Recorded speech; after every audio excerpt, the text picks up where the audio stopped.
Сәлеметсіздер ме, құрметті оқушылар? Экранға назар аударайық. Дыбыстар экранда ретсіз орналасқан.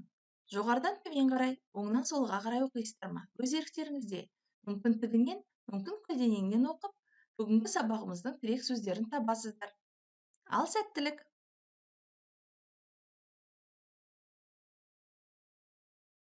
Онда жасырынған сөздер: айтыс, өнер, айнұр, біржан, дидар, сөз, дәстүр. Ендеше бүгінгі сабағымыздың тақырыбы қандай болмақ?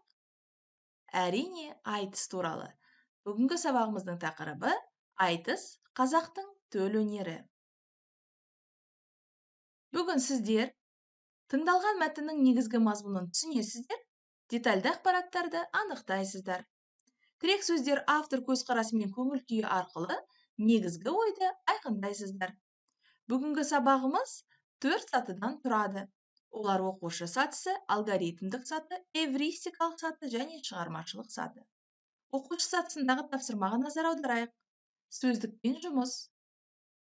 Ұтқыр, содержательный, оратор, шешен, көркем сөз, искусство, импровизатор, суырып салма, бейнелі, образно, рифма, ұйқас, тапқырлық, находчивость, значение, маңыз, ақындық, поэтичный, учтивость, әдептілік.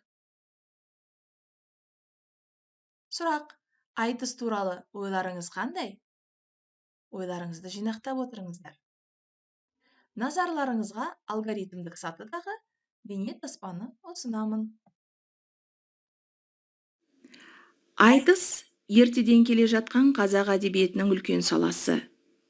Айтыс көркем сөзбен жарысу дегенді білдіретін поэзияның күрделі жанры. Айтыстың ерекшелігі болған оқиға шындық өткір тілмен айтылады. Айтыс нағыз ақындық өнер, суырып салма өнер. Ол көркем ой мен әдеби тілдің ғасырлық даму жолын көрсетеді. Айтыстың қазақ тілінің сөздік қорын дамытуда маңызы зор. Тілдегі сұлу теңеулер, мақал-мәтелдер айтыс өлеңдерінде жасалған. Айтыс адамды әдемі сөйлеуге, шешендікке, тапқырлыққа үйретеді. Айтысқа шынайы ақындар ғана бара алады. Сұрақ: нағыз айтыскер ақынның бойында қандай қасиеттер болуы керек? Сұрақ түсінікті болса, Попс формуласы арқылы жауап беруіміз қажет. Есімізге Попс формуласын түсіріп өтейікші. Жауаптарыңыздың бірінші тармағы менің ойымша, екінші тармағы себебі, үшінші тармағы мысалы, төртінші тармағы сондықтан деген сөздерден басталуы шарт. Мен сіздерге өз нұсқамды ұсынайын. Біздің ойымызша, нағыз ақынның бойында ұлтқа деген жанашырлық болу керек. Себебі олар қазақтың жүгін арқалайды, сөздеріне тиек етеді. Мысалы, Айтбай Жұмағұлов, Дидар Қамиев, Айнұр Тұрсынбаевалар соның дәлелі.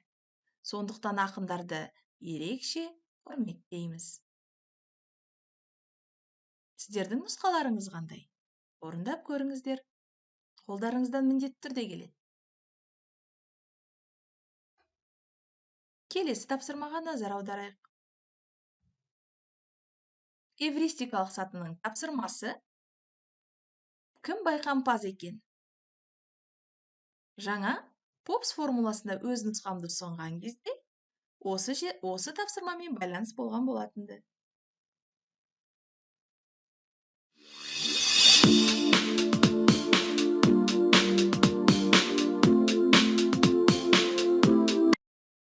Сонымен, Дидар Қамиев кім?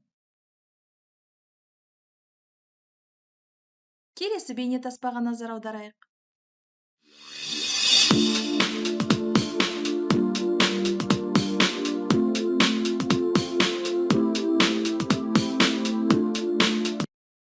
Жалпы балалар, білсеңіздер, эврика деген сөз таптым дегенді білдіреді. Ал сіздер таптыңыздар ма? Ендеше бағыт берейін.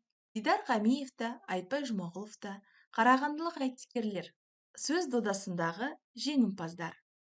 Бұл кісілер жайлы тереңірек ақпаратты ғаламтор жүйесіне жүгініп жинақтау керексіздер. Бұл сіздерге өзіндік ізденіс тапсырмасы болып табылады. Ендеше шығармашылық сатыға да келіп жеттік. Айтыс қазақ халқының төл өнері. Біздің сыныбымыз қазақ тілді емес сынып болғанымен, сыныбымызда өзге ұлт өкілдері жоқ. Сондықтан бұл тапсырманы орындау сіздерге қиынға соғады деп ойламаймын. Сіздер осы тақырыпта қалауларыңыз бойынша эссе, немесе 1 минутта үндеу, немесе жаңылтпаш, қалағандарыңыз өлең, өтірік өлең құрастыруға да болады, немесе хат жазыңыздар. Сонымен, бүгінгі сабақта біз айтыс деген тақырыпты талдауға тырыстық.